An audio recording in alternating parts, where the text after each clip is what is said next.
On va parler des chefs. C'est quoi, chef du chef de quartier. Hein? Les rôles des chefs de quartier dans la société moderne. Honnêtement, j'ai voulu ramener ce sujet. Pourquoi? Parce que je constate avec beaucoup de pleurs qu'on ne respecte plus l'autorité des chefs de quartier.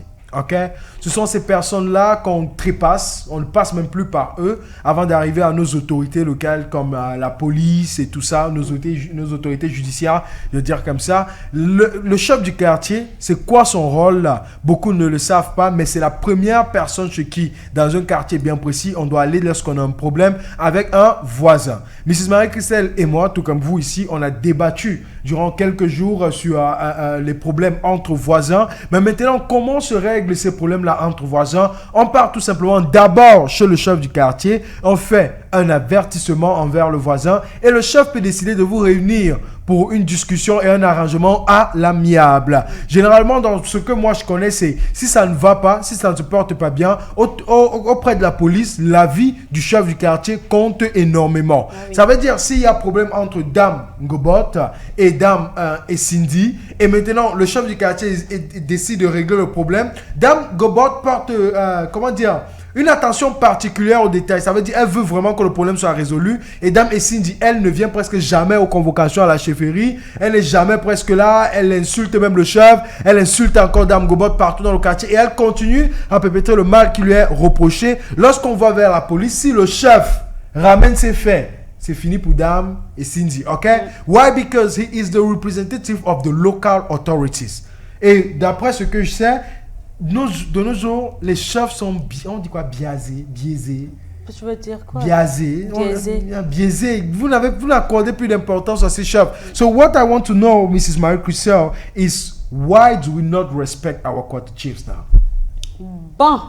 Il faut déjà dire que est-ce que les chefs eux-mêmes connaissent principalement leur rôle. C'est ça qui est un petit toujours à bas de l'aile. Vas-y. Est-ce que même connaissent principalement leur rôle? On va dire qu'avant d'être chef du quartier, c'est que chaque quartier est d'abord un village. Donc, c'est un pouvoir qui se donne de façon héréditaire. Okay. Maintenant, le chef du quartier, on a parfois l'impression que la chefferie existe dans un quartier et on ressent la présence de la chefferie juste quand il y a des situations comme des campagnes électorales où on sait que le 20 mai, c'est là-bas que tout un parti politique va se rassembler pour manger, pour boire et puis les autres problèmes du quartier ne concernent pas la chefferie, c'est-à-dire il n'y a pas une fontaine d'eau, il y a un bac à ordures qui a déjà traversé la route avec des ordures et que ça ne regarde pas le chef du quartier. Ça fait en sorte, et le chef du quartier qu'on retrouve avec d'autres gars du quartier en train de s'engueuler dans un chapalot et autres, ça fait que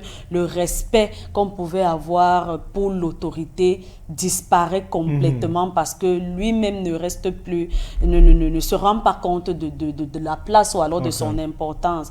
Ça fait que même quand j'ai des problèmes avec quelqu'un, je ne suis capable de ne même pas aller regarder le chef parce que j'ai l'impression que je vais trouver quelqu'un peut-être soit qui est ivre au moment où je vais le voir pour un problème, soit c'est que je vais me retrouver face à quelqu'un qui montre que peut-être je lui perds du temps. C'est-à-dire que moi j'arrive et puis le chef n'a vraiment pas le temps pour mon problème et il me dit que vraiment vous avec vos histoires de femmes, machin. En fait, j'ai envie de dire que les chefs n'ont pas souvent eux-mêmes supporté leur couronne de chef et s'imposer dans un quartier. J'étais récemment du côté de Nanga où le chef est mort de ce côté et pendant qu'on faisait les cérémonies du deuil, les trucs comme les sila ou les machins là, je comprends pas bien la langue, mais je voyais des personnes imiter ce chef là en disant oh monsieur, on ne jette pas les ordures là, ramassez, vous partez jeter là-bas. Donc j'ai envie de dire que le chef est celui qui doit contrôler sa circonscription territoriale et faire en sorte que les habitants de cette circonscription-là se sentent bien. Mais ce n'est pas ce qui existe de nos jours. De nos jours, ce qui existe, surtout depuis que la loi est sortie, qu'on les paye, tout le monde veut être chef pour avoir un salaire à la fin du mois. Seulement, je ne sais pas qui on paye. Est-ce que c'est jusqu'au 3e degré qu'on paye ou bien est-ce que c'est que... Et déjà, dès qu'il y a un un intérêt pécuniaire qui entre dans un truc comme la chefferie, ça perd sa valeur. La chefferie, c'est quelque chose de traditionnel. Le chef du quartier doit être considéré comme le chef de famille, c'est-à-dire celui qui est là pour superviser tout dans une famille. Donc, quand il y a un problème, au lieu qu'on se rende directement dans un commissariat, une gendarmerie, ou bien que la plainte vienne, on doit d'abord commencer à appeler se plaindre chez le père. Le père nous fait asseoir et le père dit que mais ça ne se passe plus comme ça, parce qu'ils n'ont plus le temps de ce genre de choses. Ils savent juste qu'ils sont chefs. Et puis le 11 février, on porte les cabas, on part, on met les mendiants, on danse. La maison du chef, même un temps, tu vas te rendre compte que la maison du chef, même, on a transformé ça en restaurant. Donc les gens viennent, donc, on le voit là tous les jours, il ne dit rien à personne. Le chef sent qu'il est chef quand il y a deuil. C'est là qu'on le voit porter les écorces, qui portent leurs habits qu'ils portent comme si c'est le raffia ou bien. Traditionnels, voilà, c'est là qu'on sent ça. Mais maintenant, parfois le chef arrive, même les gens ne se calment pas. Le chef arrive, les gens ne se lèvent pas. Le chef arrive, c'est à peine qu'on se rend compte qu'il est là et qu'on lui donne la place parce que eux-mêmes ne prennent pas au sérieux leur rôle. Ils ont limité leur rôle au mot chef. Et donc, du coup, comme je suis le chef, je dois tout avoir.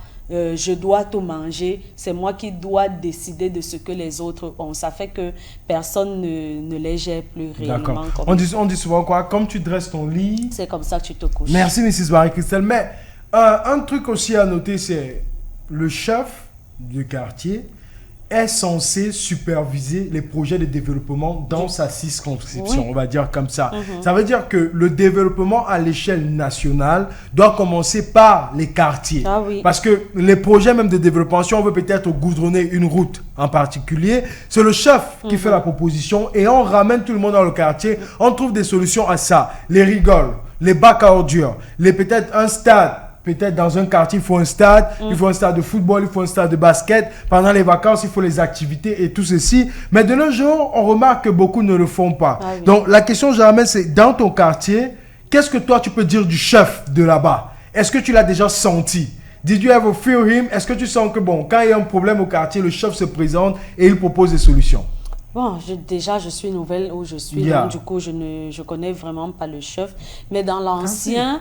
je ne le connaissais pas, mais je ressentais certaines activités qui se faisaient quand même au quartier, c'est-à-dire qu'il y avait quelqu'un qui était censé porter la poubelle de tout le monde et puis on te dit que bon, comme il porte la poubelle comme ça, il faut quand même lui donner 1000 francs par mois. Après, il y avait des activités parce qu'il y avait un stade à la maison où j'habitais, ça fait que les activités, on pouvait bien voir ceux où c'est Nomo Voué, peut-être de Vogt, qui va jouer contre Cécile et Siméon, qui va jouer contre cela des Foulanes et qui va... En fait, il y avait des clubs dans des clubs, ces petits quartiers-là qui venaient jouer à ces stades-là. Et c'était des grandes compétitions organisées par des gens de cette localité. Et une fois, donc, j'ai vu le chef venir assister à cette compétition. Malheureusement, il ne portait pas sa tenue d'apparat. C'est juste quand j'ai vu les gens commencer à dire « Ah, chef », et qu'on dise à quelqu'un que « Lève-toi », le chef veut s'asseoir, que j'ai su que c'est un chef. Mais je dis que c'est quand même une zone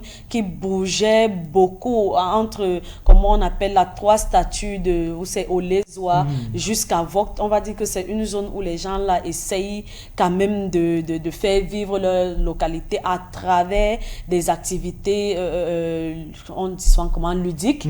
Voilà, eux quand même oui. Mais depuis là où je suis, je crois qu'il y a eu un problème de bagarre hier ou avant-hier. Et ce sont les gars du quartier qui se débrouillaient, soit à séparer telle personne, soit à faire ceci. Et j'ai vu qu'après cette bagarre-là, d'autres présentaient des excuses jusqu'à « Écoute, gars, on n'a pas de problème. » Et c'est seulement quand j'ai vu que tu as levé la latte, tu as fait ceci, il fallait que je sais pas, et je me rends compte qu'ils se sont encore entendus. Mais la présence d'un chef, non. On voit bien les rues de Yaoundé qui sont bondées d'ordures parce que la société d'hygiène et de nettoyage a ses problèmes. Mais on ne voit pas comment on appelle ça, un rassemblement des jeunes du quartier sous ordre d'un chef de dire que bon, écoutez, si eux ils ne font pas, nous on ne va pas pourrir.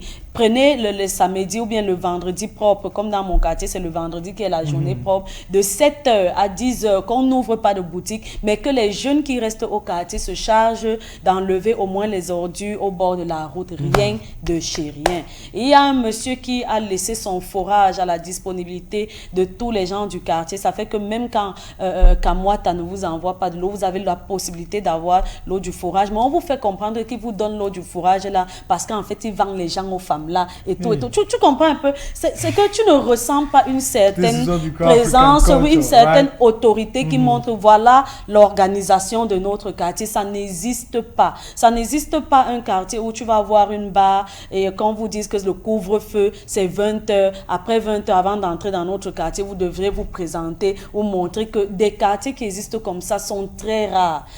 Ça n'existe nulle part. On sait seulement, on connaît le chef quand il y a deuil. Quand tout le monde est déjà assis, le gars, lui, vient tard. Il faut qu'il entre avec, je sais pas, qu'il entre en fanfare. On connaît le chef, je ne le fais que le dire lors des choses politiques, électorales, quand ça doit faire bouger le quartier, ou bien il a eu un budget pour faire manger les gens de sa localité. On sait. Mais pour les problèmes que vivent les autres au quartier, le chef est souvent comme s'il n'est même pas présent. Ma maman a eu un problème quand on habitait en Vogada. Et quelqu'un est parti lui porter plainte chez le chef. Elle a été convoquée. Mais la dame et ma mère devant le chef, c'est comme si le chef n'existait pas. C'est-à-dire, elles étaient sur le point même de s'attraper les cabas. Parce que le chef était comme si... il était même perdu. Qu'est-ce qu'il sait qu'il va vous dire? Et qui est mes enfants? La vie, si allait seulement, peut-être, c'est comme ça qu'il résout ses problèmes. Mais aucune des femmes n'est sortie de la chefferie avec le cœur apaisé, en sachant que, bon, maintenant, on a parlé au père et il a réussi soit à nous remettre ensemble, ou bien c'est parce qu'elles étaient déjà des vieilles femmes matures qu'elles avaient peut-être décidé de ne pas écouter les paroles du chef. Mais de toutes les façons, il n'avait pas, pour ma mère, je ne sais pas le point de vue de l'autre, joué le rôle qu'il fallait pour que le problème n'aille pas plus loin. D'accord. Merci, Mrs. Marie-Christelle. Derrière, il y a Yves Nzaria qui veut dire un truc. Yeah, what Marie-Christelle is saying is true. Because me, I live in a quarter with a chefferie, but I've never seen the chef. So I think they have lost their right. Because nowadays, they just have the position and nothing more. Nothing more. Yes, but now, what do we have to do with the ordinary population for them to be, comment on dit souvent, redorer le blason du chef? Comment est-ce qu'on doit faire? Honnêtement, parce que là, à force de parler, Mrs. Marie-Christelle a parlé, on comprend derrière ces propos quels sont les différents rôles du chef. Mais il n'exerce pas ces rôles-là comme il le faut. Maintenant, qu'est-ce qu'il faut faire pour que le chef puisse prendre sa place, l'assumer et faire ce qu'il doit faire? Le chef, il faut déjà que la chefferie soit bien représentée parce que on sait qu'on voit souvent la chefferie parce qu'on voit le drapeau du pays et tout. Voilà, là on se dit c'est une chefferie. Parfois, pour ceux qui prennent vraiment leur rôle au sérieux, tu vas voir une pancarte là qui dit chefferie 3e degré de quartier, machin. Ils mettent ça. Maintenant, qu'est-ce qu'il faut faire pour que le chef, c'est à lui de prendre ses responsabilités, c'est à lui de savoir que mon quartier, est-ce qu'il a même recensé sa population? Ce n'est pas sûr.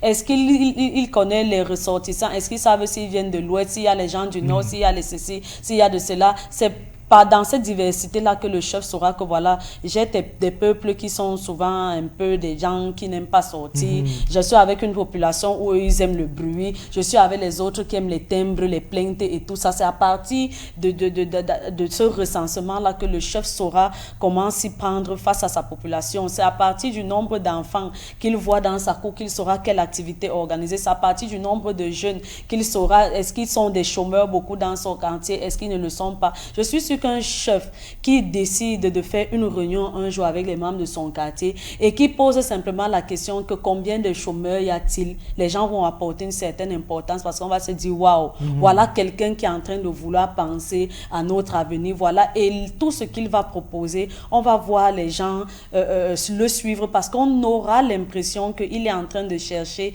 non seulement à faire que sa circonscription soit développée, mais surtout que les jeunes de son quartier ne soient pas oisifs, que les les jeunes de son quartier, qu'on ne dise pas un jour que le bandit qu'on a tapé à Imana l'autre jour venait de Séméon, parce que là-bas, au moins, il leur permet soit de créer des activités qui ne vont pas faire en sorte que l'oisiveté les renvoie dans comment on appelle ça, la délinquance. Okay. Donc, du coup, mais ils n'ont pas le temps.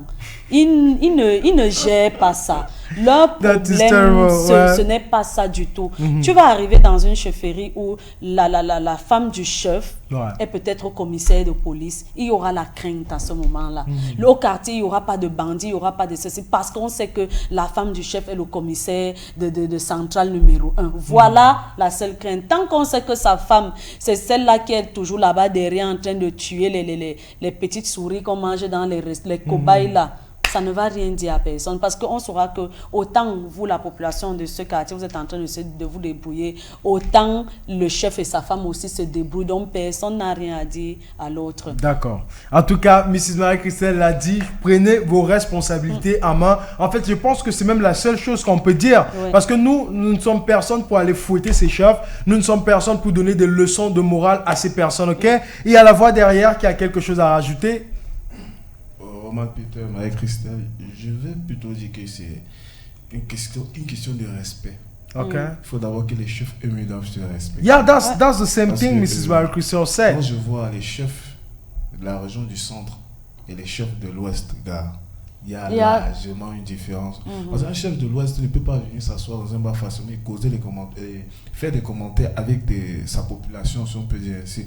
Ici, là, il y a tellement de proximité que tu confonds, même si tu sais même plus si c'est le chef, ou c'est ton ami ou c'est ton camarade de classe. Il y a tellement de proximité. Donc déjà, c'est mettre d'abord une barrière entre ta population et toi-même. C'est ça qui doit imposer le respect. La crainte déjà, on ne doit pas te connaître. On doit avoir peur de toi. En fait, tu dois être une bibliothèque où chaque fois qu'il y a un problème, on vient fouiller un livre de solutions. En fait, il y a understand that perfectly. Être sourd au quartier avec les jeunes et partout, tu es partout présent. À force d'être présent, le respect meurt. Donc, on te considère déjà comme un ami. Donc, du coup, tu peux même donner une censure à quelqu'un et dire moi, je ne peux pas faire ça. Moi, je ne peux pas. Donc, du coup, à l'ouest, quand le chef arrive quelque part, tu t'élèves, tu fuis, même, tu as même peur, même qu'il peut même te taper pour rien. Donc, quand il arrive, sa présence est déjà, et donc ça implique déjà un respect. Si tu es en train de bavarder, silence total. C'est lui qui ouvre encore le débat pour continuer. Donc, c'est un peu ça. C'est un peu ça. En tout cas, les amis, on adore. Si vous connaissez le chef de votre quartier, vous êtes bénis. Moi, c'est le seul truc que je vais dire en 2023. Si vous connaissez le chef de votre quartier, vous êtes bénis. Because most of us don't know them. Okay? Most of us don't know them. Moi, par exemple, le quartier dans lequel j'ai grandi, on a eu une transition de chef et j'ai vu cette différence-là, Mrs. Marie-Christelle. Il y a le premier chef, celui que j'ai trouvé, c'était obligatoire que tous les enfants du quartier partent chez lui le samedi. Faire quoi? Il invitait quelqu'un qui venait vous donner des cours sur la vie. En fait, on avait ce qu'on appelait le cahier de la chefferie. Voilà. Ok? Où chaque samedi, tes parents te donnent l'autorisation au moins c'est d'aller. Tu peux t'asseoir et on savait que les enfants ont des choses à faire. Donc, on mettait ça entre 15h et 16h, 1 heure de temps. Vous partez, on vous éduque. Et ce qui était bien, c'est qu'à chaque ressortie de là, on avait soit des biscuits, soit des bonbons. Et il faisait ça chaque samedi. Et maintenant, quand l'histoire de vol a commencé au quartier, qu'est-ce qu'il a fait? Il a appelé tout le monde dans le quartier qui avait un nom. Ils ont fait ce qu'on appelait les comités de vigilance. Ils ont commencé à surveiller la nuit, on tapait déjà les bandits et tout. En fait, ce monsieur-là travaillait. Tu ne pouvais pas le retrouver au quartier en train de boire ou machin truc. Et nous tous au quartier, on connaissait la voiture du chef. Genre quand ça vient là, c'était la seule voiture au quartier derrière laquelle on ne devait pas... La voiture, tu vois quand les enfants courent. Non, au moins c'est lui. Mais dès qu'il est mort et qu'on a remis à son fils qui lui n'était même pas là-bas au pays, et qui est revenu, il ne connaissait rien de tout ce que son père faisait. Bro, it was something terrible. That is when il a commencé à marcher avec les jeunes pour montrer que lui aussi c'est un jeune dynamique. Et en fait, après ça, tout le monde te niaise. Il va dire ça comme ça. Personne ne te respecte plus. Ça, c'est quelque chose qui fait vraiment mal. Mais bref, comme Marie-Christelle et la voix l'ont dit, tout comme dit Venzaria, prenez vos responsabilités à main. Assume, you have a lot to give to these quarters. We are waiting on it. It's a lot. OK? Bon, on va poursuivre un changement de cadence et on parle avec Mrs. Yven Zaria qui nous propose propose ce matin ID card, petite carte d'identité. Et ce matin, on visite la carte d'identité de qui? De Cindy Emad. On l'a vu dans la fiche du newsroom avec à ses côtés David Eto et Marcel Koueche pour un film, c'était Skin Doctor. Et on veut savoir c'est qui cette dame, c'est qui cette actrice. On découvre tous ensemble avec l'aide de Yven Zaria. Good morning to you, the Huge family. I am always happy to host you here and I couldn't wait to share my discoveries with you. Talking about today, we'll not talk about the art card nor the book of the day. Let's move forward to discover some interesting facts on our Cameroonian celebrities. And with that, I say a pleasant welcome to you on the identity card. Let's visit the life of Cindy Emade.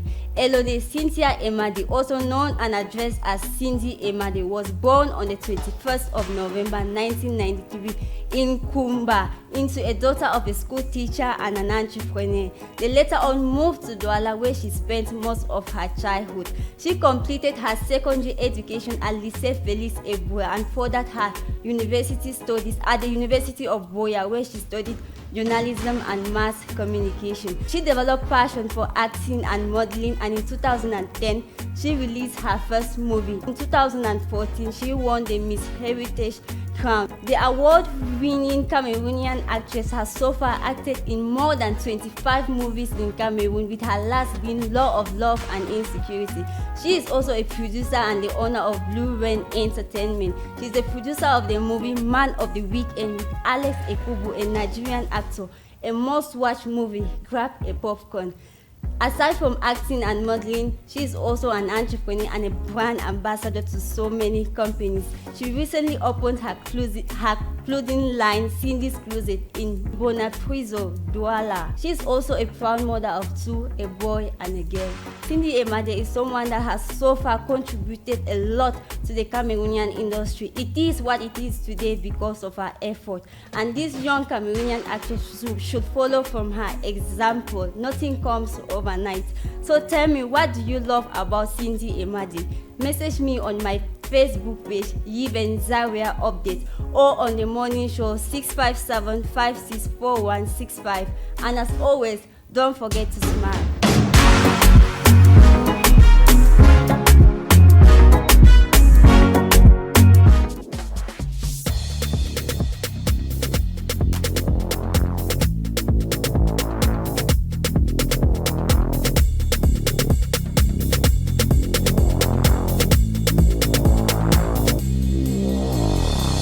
Yven Zaria, bye. Oh, okay, bye. Thank you. So let's say this is j'aime le clin d'œil parce que Cindy Emade, honestly, she's doing a great job for the Cameroonian culture.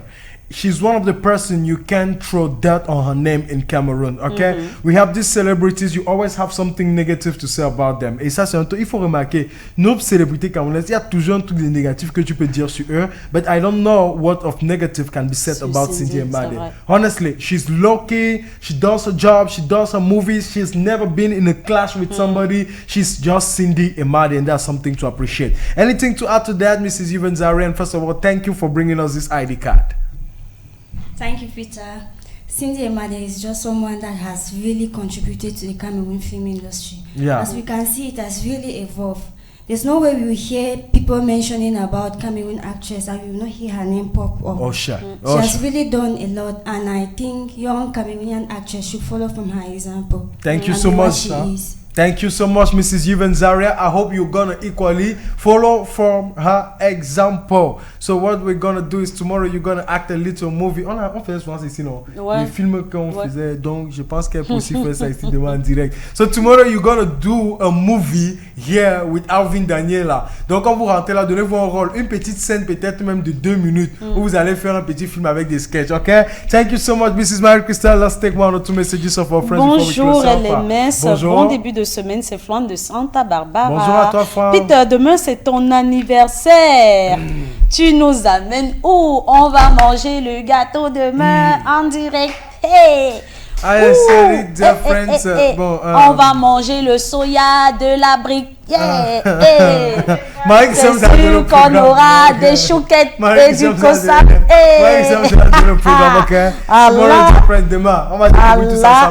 Bonjour les ouches, moi c'est Kendra depuis Dagobert. Moi j'aimerais voir le featuring de Sabrina avec Serge Beno. Mais là on parlait encore de femme à femme. Kendra, je n'imagine Coco Chacha danser avec Zota. Quand même, ce sera la flamme. Est-ce que je suis hors sujet, mais là tu es vraiment dans ton mode. C'est mon rêve de danser un son de Sabrina et de Serge Beno, passer une excellente journée. Merci à toi, Kendra. Merci beaucoup. Thank you, Mrs. Kendra. En tout cas, that's what I said. We're all free of dreaming. Yeah, it's our dreams. But Sabrina, Serge Beno, that would be a nice one. En fait, ça sera comme un remix de Maman Papa. Oui, en fait, je ne sais même pas ce que je peux dire. Sabrina goes with everybody.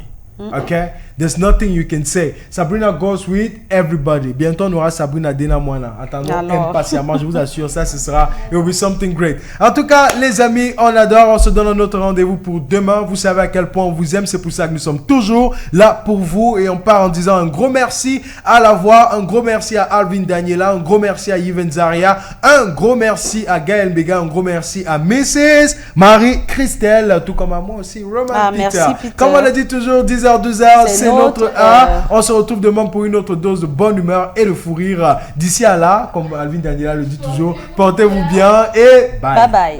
Bye.